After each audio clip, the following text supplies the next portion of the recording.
Muy buenas noches y bienvenidos a Signo Pesos, la economía al alcance de su pantalla. Estos son los temas claves de hoy.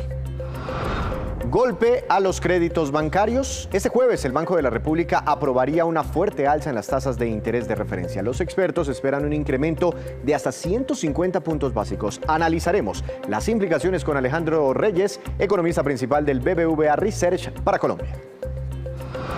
Colombia con muy bajo nivel de burocracia. Un cálculo del Departamento Administrativo de la Función Pública señala que Colombia estaría inclusive por debajo de Japón, que es considerado por la OCDE como el país con menos burocracia. Hablaremos con el director de la Función Pública, Neiro Alvis Barranco. Luz verde al piloto de fracking de Ecopetrol. La ANLA aprobó que el proyecto Calé, ubicado en Puerto Wilches, Santander, pueda iniciar actividades. Les contaremos detalles de la decisión adoptada por la Autoridad Nacional de Licencias Ambientales. Y comenzamos esta emisión con una de las noticias grandes que se esperan para esta semana. Se trata de un nuevo incremento en las tasas de intervención por cuenta del Banco de la República que se reunirá el próximo jueves. Doctor Alejandro Reyes, economista principal del BBVA Research para Colombia. Muy buenas noches, gracias por estar aquí en Signo Pesos con nosotros. ¿Cómo le ha ido? Muy bien, gracias Víctor. Muchas saludos a todos tus televidentes. Doctor Reyes, cuando hablamos con todos los analistas del mercado, coinciden en que este jueves el Banco de la República hará un incremento muy fuerte, muy agresivo en las tasas de interés de referencia. ¿Ustedes desde el BBVA consideran, esperan lo mismo? Sí, así es, Víctor. Estamos también anticipando un incremento de cerca de los 150 puntos básicos en la tasa de interés de política. Y esto obedece un poco a este fuerte impulso de la inflación que se ha observado pues, en este comienzo de año.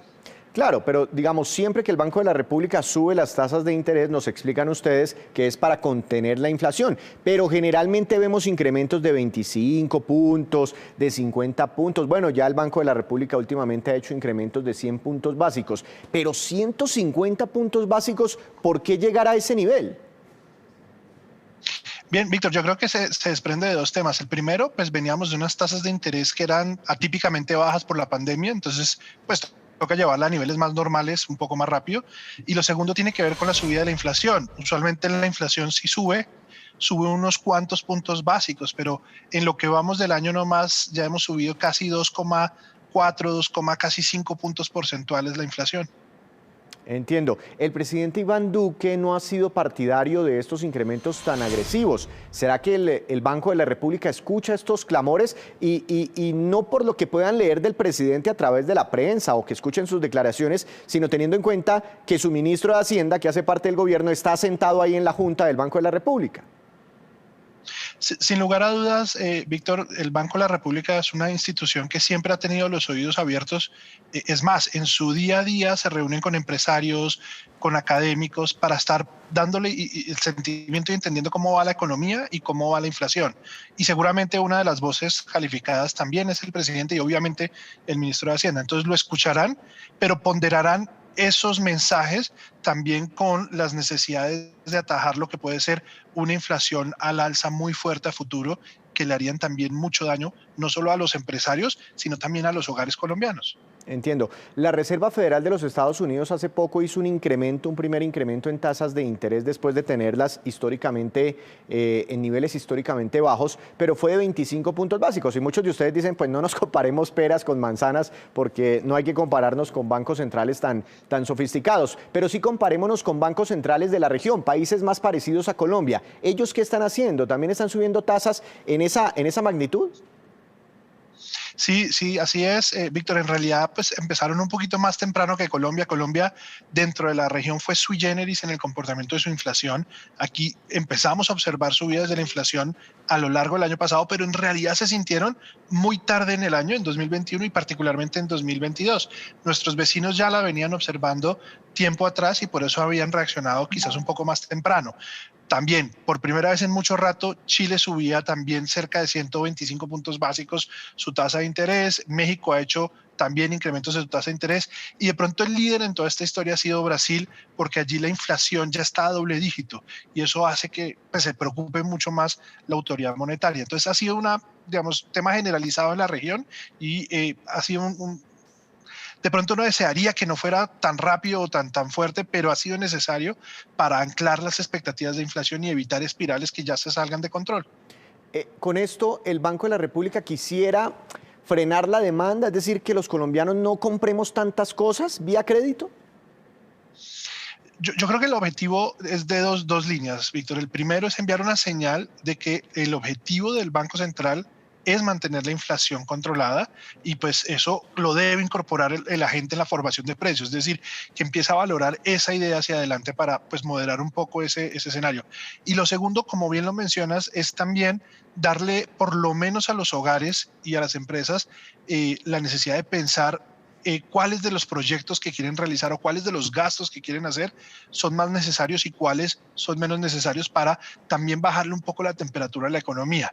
Si bien no creemos que esto genere una desaceleración muy dramática del crédito en el corto plazo, sí creemos que va a hacer que los recursos que se obtengan por esa vía se destinen a los proyectos que quizás sean más productivos o de mayor necesidad en los hogares. Pero tarde o temprano esto lo vamos a sentir los colombianos en el crédito de libre inversión, en el crédito hipotecario, no sé, en el tarjetazo que pasemos próximamente.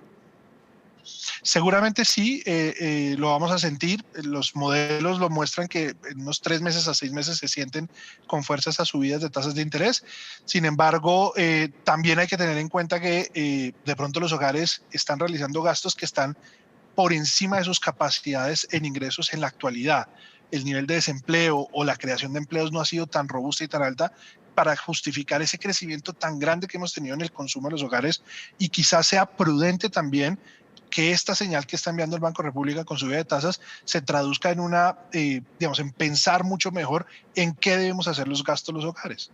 Yo sé que la misión constitucional del Banco de la República es mantener estables los precios, ¿no? Mantener estable la inflación, pero muchos expertos dicen que incrementar agresivamente las tasas de interés puede generar un freno en la economía, puede producir un bajo crecimiento económico o una desaceleración económica. ¿Por qué cuando el Banco de la República pone esas dos variables en una balanza se inclina más por favorecer la inflación, por protegernos de la inflación, inclusive generando consecuencias sobre el PIB, sobre el Producto Interno Bruto? Yo no te podría decir a cuál de las dos tiende a preferir. Eso cambia mucho dependiendo de la coyuntura que estemos viviendo. Lo que te puedo decir es que el año pasado las tasas de interés estuvieron en promedio todavía muy bajas y la economía creció el 10,6%. Entonces ahí claramente hubo una preferencia del banco por permitir que se consolidara la recuperación económica. Pero cuando tú ya observas que los hogares están gastando, crecimiento del consumo de los hogares a casi el 15, 14,6%, los primeros datos de este año siguen fuertes y ves que no se está generando el ingreso a la misma velocidad, pues te empiezas a cuestionar si el ímpetu de la economía se puede sostener en el mediano plazo. Y esto es como esa típica frase, pan de hoy, hambre de mañana. Si tenemos hoy una economía demasiado bollante, mañana vamos a pagar los platos rotos, el guayabo de esa economía tan bollante. Entonces el banco está tratando como de ser esa voz de la conciencia y llevarnos a pensar en qué sí podemos gastar, que sí lo vamos a necesitar y en qué de pronto estamos gastando en exceso. Entonces, en este momento está prefiriendo enviar el mensaje de controlar la inflación y controlar la actividad económica, pero el año pasado fue al revés. Entonces es difícil determinar cuál termina siendo. Pero te digo sencillamente es la inflación es el peor impuesto que pueden pagar los hogares, particularmente con cargas mayores en los hogares más vulnerables. La canasta familiar en los hogares de menores ingresos, el grueso de la canasta se gasta en los bienes básicos. Claro. Y esos son gastos necesarios. Entonces, si tienes inflación muy alta en esos bienes básicos, que es lo que estamos observando ahorita, pues esos hogares van a perder mucha capacidad adquisitiva. Es como si les estuvieras poniendo un impuesto. Entonces, se necesita frenar el ímpetu de la demanda para que eso no ocurra. Claro, es que con la misma plata están comprando menos cosas los hogares colombianos y eso se llama inflación. Ahora, con un incremento de 150 puntos básicos en las tasas de interés, ¿ya sería suficiente para controlar ese costo de vida, ese dato de inflación? Probablemente no, Víctor. Tenemos una inflación que ya está por encima del 8% y que muy probablemente va a continuar alta y subiendo un poco más en los próximos meses. Entonces, pues dependerá uno de cómo evolucione la inflación, pero muy seguramente requerirá algo más de esfuerzo. Si te pones a ver otros bancos centrales, pues ya tienen la tasa de interés, salvo el caso de Perú, que es el único que está a niveles muy similares al nuestro, ya el resto las tienen bien por encima su tasa de interés. ¿La guerra en Ucrania será algún factor a tener en cuenta a la hora de subir tasas de interés por cuenta del Banco de la República? Sin lugar a dudas, si se transmite en presiones inflacionarias y presiones que sean un poco más estructurales en la inflación, sí será uno de los factores. Los granos, por ejemplo, Ucrania y Rusia son los principales productores de granos en esa parte del mundo, pueden tener y han tenido un impacto importante que lleve a que localmente nos golpee nuestra canasta de alimentos fuertemente. Entonces, sí podría exacerbar el ciclo inflacionario y llevar a que el Banco de la República tenga que responder a eso también. Doctor Reyes, el último dato de inflación que tenemos, si no estoy mal, es el correspondiente al mes de febrero. Ahí la inflación anual se ubicó un poquitico por encima del 8% cuando evaluamos los últimos 12 meses. Eso no lo veíamos desde hace mucho tiempo. ¿Usted cree que seguirá subiendo? Es decir, ¿podemos ver inflaciones en Colombia de 2 dígitos, así como nos explica usted que está ocurriendo en Brasil? Nuestras estimaciones no apuntan a que estemos ubicándonos en doble dígito, pero si suba un poco más la inflación, pico debería estar probablemente entre el mes de abril o mes de junio de este año, digamos, en términos del impacto, y podría estar poco por encima del 8,5%, incluso un poco más que eso, pero no nos dan estimaciones a doble dígito por el momento.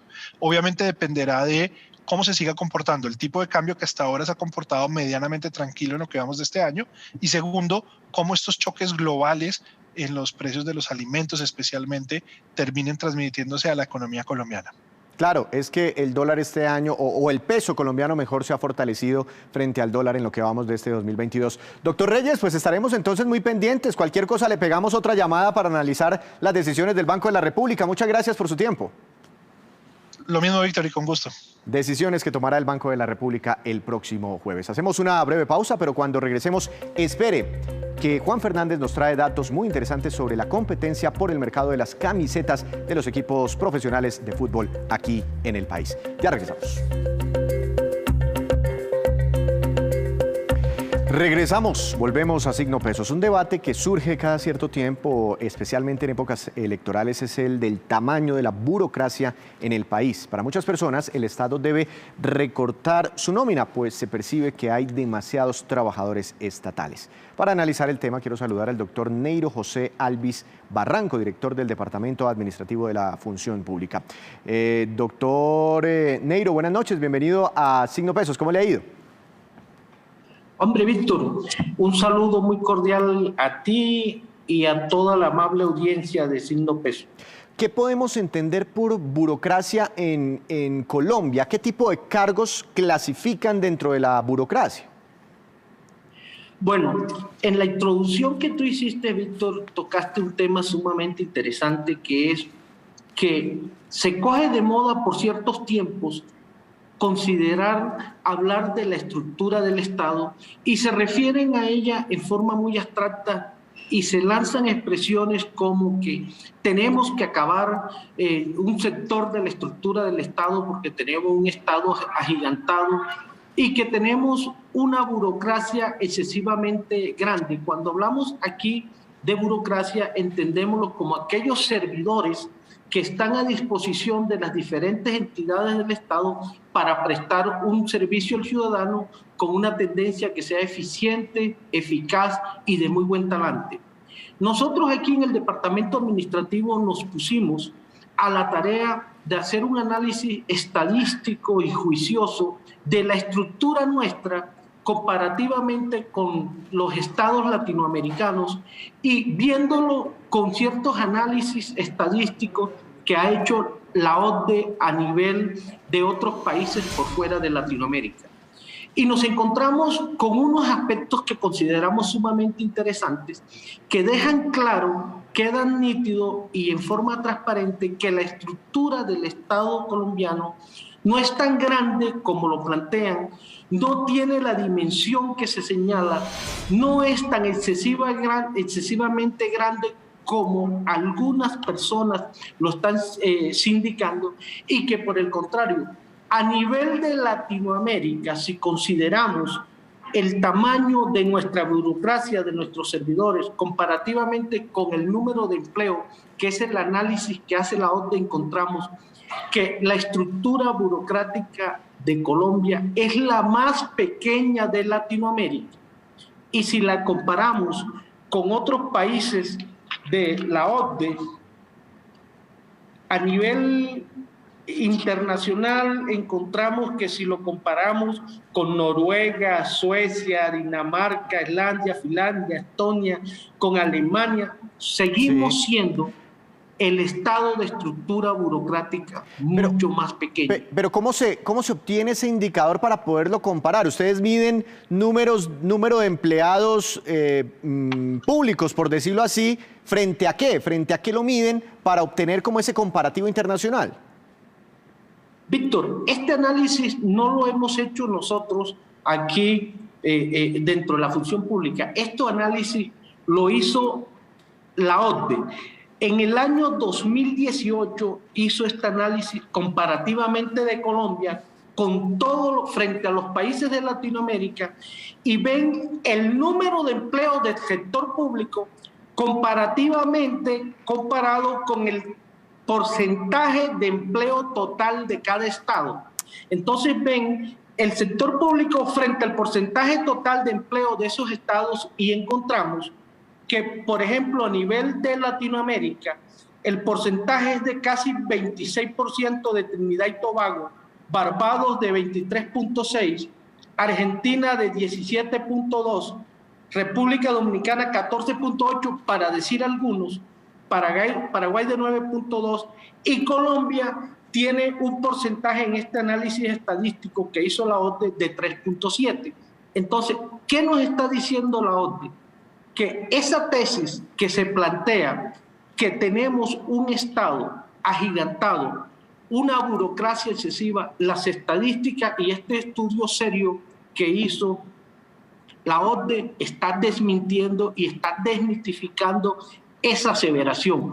Por lo tanto, nosotros aquí como Departamento Administrativo de Función Pública nos toca decir que comparativamente nosotros, en relación con Latinoamérica, tenemos la estructura burocrática más pequeña. Pero hay mucha gente que, digamos, está por nómina del Estado, ¿sí? Pero hay otros que son contratistas. ¿Todos ellos se tienen en cuenta en este estudio? Claro, mira, en estos momentos nosotros en Colombia tenemos 1.318.729 servidores. Cuando decimos servidores, son personas que tienen un vínculo legal y reglamentario con el Estado, 1.318.000. Y nuestros contratistas, es falso, absolutamente falso, y de toda falsedad, para reafirmarlo en forma muy categórica, que por cada servidor público hay 5 contratistas o 10 contratistas. En estos momentos, en el mes de enero, el 28 de enero, que se acabó toda la contratación porque entrábamos en ley de garantías, el número total de contratistas que nos arrojó el SECOT 2, que es donde tienen que registrarse todas las personas que tengan un contrato de prestación de servicio con las entidades del orden nacional y del orden territorial, nos arrojó 360.000 contratistas. Entonces, mira de lo que estamos hablando, Víctor. Tenemos 1.318.729 servidores, es decir, que se encuentran personas que se encuentran vinculadas a través de resolución con el Estado, es decir, hacen parte de la planta, y contratistas tenemos 360.000. Entonces, si tú sumas el 1.300.000 más los 360.000, seguimos siendo a nivel de Latinoamérica la nómina de burocracia más pequeña. Entonces tenemos que desmitificar esto y sacarnos de la mente y sacar del discurso de ciertas personas que la estructura burocrática del Estado colombiano es sumamente grande. Son estadísticas. No lo dice el Departamento Administrativo de la Función Pública, lo está diciendo la OCDE y lo estamos verificando nosotros con nuestra información interna. Hay que tener en cuenta que en Colombia hay más o menos 20 millones de ocupados, de personas con trabajo entre formales e informales. Ahora, ¿qué tan grande es la burocracia a nivel gobierno nacional y a nivel, digamos, entes territoriales, alcaldías, gobernaciones? Interesante pregunta, Víctor. Lo primero que tenemos que decir es que de toda la estructura nacional que tenemos, el grueso nos arrojan 930.000 servidores, pero a nivel nacional son 913.000 servidores, pero el grueso de esos servidores están compuestos por docentes. Los docentes en Colombia son 333.000. ¿Ellos están incluidos dentro de esa cifra general que me acaba de dar, los maestros colombianos? Sí, claro, el total de los maestros colombianos son 333.287 y los miembros de las Fuerzas Armadas son 410.000. Si tú sumas los 333.000 docentes más los 410.000 miembros de las Fuerzas Armadas, nos damos cuenta que dentro de la burocracia del Estado, entre docentes y Fuerzas Armadas ocupan el 81.45%. Y ahí solamente si nosotros quitamos ese grueso entre docentes y miembros de las Fuerzas Armadas de uniformado, solamente vemos que la estructura nacional funciona con el 18.54% de los servidores. O sea, con 170.000 servidores funciona la estructura nacional decantando, sacando a las Fuerzas Armadas y sacando docentes. Solamente somos 170.000 servidores lo que atendemos las diferentes entidades del Estado. Entonces, fíjate que excluyendo a este grueso de docentes y uniformados, el número de servidores que les prestamos el servicio dentro de las diferentes entidades del Estado a los 50 millones de colombianos son solamente 170.000 servidores en el orden nacional. Y el orden territorial, que son departamentos y municipios, es un número más pequeño, son 261.675, pero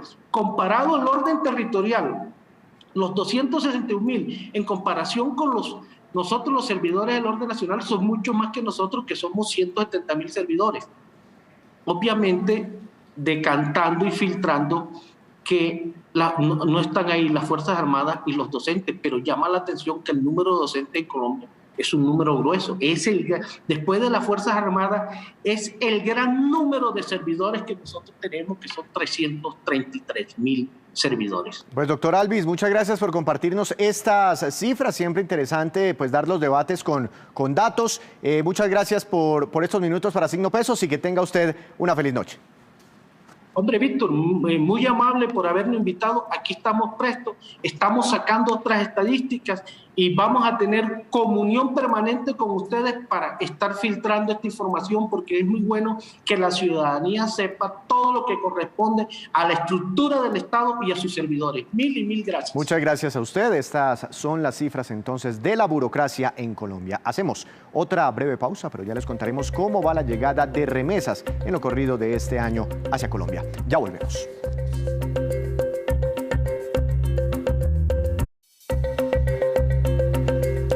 Continuamos en Signo Pesos. En las últimas horas, la Autoridad de Licencias Ambientales le dio luz verde a Ecopetrol para que desarrolle un proyecto piloto de extracción petrolera con la técnica de fracking en el municipio de Puerto Wilches, Santander. Veamos los detalles. Esta es la resolución 00648 de marzo 25 de 2022. Por medio de ella, la Autoridad Nacional de Licencias Ambientales, ANLA, establece: se otorga licencia ambiental para un proyecto piloto de investigación integral en yacimientos no convencionales, con fracturamiento hidráulico y perforación horizontal. Dicho proyecto fue solicitado por Ecopetrol y tras meses de estudio, la licencia se otorgó para ejecutar el proyecto en jurisdicción del municipio santanderiano de Puerto Wilches. En un extenso documento de 722 páginas se lee: artículo primero, otorgar licencia ambiental a la sociedad Ecopetrol S.A. para el proyecto piloto de investigación integral en un área de 20,68 hectáreas. A pesar de que muchos pobladores y expertos ambientalistas han expresado sus preocupaciones con este tipo de técnicas para extraer hidrocarburos, la ANLA, por medio de su director, explicó los alcances de su decisión. La decisión de la Autoridad Nacional de Licencias Ambientales Se fundamenta en el análisis riguroso del estudio de impacto ambiental, lo verificado en las visitas de campo y lo recogido, entre otros, en los escenarios de participación de la reunión informativa y de la audiencia pública ambiental. Asimismo, en la ANLA explicaron que esta decisión se dio tras varias audiencias y un proceso de concertación. Capacitaciones, pedagogías institucionales y reuniones interinstitucionales previas a la decisión, entre otros, fue lo que llevó a que todo el proceso fuera oportuno, transparente y de calidad. Por su parte, voceros de Ecopetrol expresaron que el otorgamiento en primera instancia de la licencia ambiental para el proyecto Calais en Puerto Wilches es un avance dentro del ejercicio de verificación científica y participación ciudadana. Y ahora vamos con esta que es la cifra económica del día. 3.102 millones de dólares y corresponde a los ingresos que le dejó a Colombia la llegada de turistas extranjeros durante el año 2021. Según las cifras de ANATO, esto significa una reactivación del 46% en este tipo de ingresos para el país. El gasto promedio de cada visitante extranjero el año pasado se tasó en $1.461. En 2021 llegaron 2,1 millones de visitantes de otros países a Colombia. Y a esta hora le doy paso a Juan Fernández, quien trae noticias interesantes, como siempre, sobre el mundo de los negocios. Hoy hablando sobre el deporte. Juan, buenas noches. Adelante con su tema para hoy. Bienvenido. Buenas noches, hoy voy a hablarle de cómo se mueve ese negocio, ese mundo de las camisetas de los equipos de fútbol colombianos y mire cómo es la disputa de las marcas deportivas por el tema. Las últimas movidas están con Adidas, que viene ganando terreno al quitarle las camisetas, los uniformes que el equipo de Barranquilla, el Junior, tenía con New Balance. Lo mismo hizo con el Medellín, también recientemente a quien Puma les proveía los uniformes. Son contratos de unos 4 años y sumarle, aunque las tiene desde 2010 más o menos, la camiseta de Millonarios, en un acuerdo que se firmó en ese momento a unos 12 años. Juan, ¿y hay otras empresas que estén en esa competencia por las camisetas de los equipos de fútbol? Claro que hay más jugadores, mire a Nike con el Nacional, el Cali con Le Coq Sportif, América con Umbro, que entre otras sería un contrato que no se renovaría, está a punto de caducar. Está Santa Fe, juega con Capa en la Selección Colombia. Las camisetas, como sabes, son de Adidas en un contrato desde 2021 por 10 años y más de $5 millones anuales. El de las camisetas es un negocio rentable a un costo promedio de $200.000 y cada uno de esos acuerdos con los equipos depende de la fuerza de los equipos. Algunos se reparten utilidades por igual, a veces las marcas pagan derechos por adelantado, en fin, pero depende de cada caso. Entonces, como vemos en esta movida de hoy, quien va ganando terreno es Adidas, que en Colombia, en su negocio conjunto, vende todos sus productos, no solamente camisetas, una cifra, por lo menos en 2020, donde están los últimos números, superior a los $540.000 millones. Un negocio redondo, Juan. Muchas gracias. Lo esperamos mañana con más movidas empresariales. Porque ahora vamos con estos, que son los indicadores económicos que ustedes siempre debe conocer antes de irse a dormir. Tasa representativa del mercado que regirá para mañana será de $3.785 con 70 centavos. Apenas subió 4 centavos el dólar. Muy estable. El petróleo Brent, de referencia para Colombia, tuvo una fuerte caída del 8,92%. Se ubicó por debajo de los $110 por barril. El precio interno del café colombiano bajó y quedó en promedio para mañana a $1.925.000 por carga. El índice MSCI Colcap de la Bolsa de Valores de Colombia tuvo una caída de 0,52%. La acción más valorizada fue la del Grupo Energía Bogotá, con una ganancia pequeña de 0,86%, y la acción que más cayó fue la de Cementos Titán, con un retroceso cercano al 6%. Antes de despedirnos, como siempre, los quiero dejar con datos interesantes. El más reciente reporte del Banco de la República sobre la llegada de remesas entrega estas cifras. En febrero de este año llegaron al país $647 millones en remesas. Eso significó un aumento de 6,8% frente a febrero del año pasado. Sin embargo, si comparamos frente a enero de este mismo año, hay una pequeña reducción del 2,5%. Sumado enero y febrero, las remesas llegan a $1.311 millones. Los países de donde más llegan remesas a Colombia son, en este orden, Estados Unidos, España y Chile. Así terminamos por hoy, pero los esperamos mañana con una nueva emisión y con toda la información económica que usted necesita saber. Recuerde, esto es Signo Pesos, la economía al alcance de su pantalla. Que tenga una feliz noche.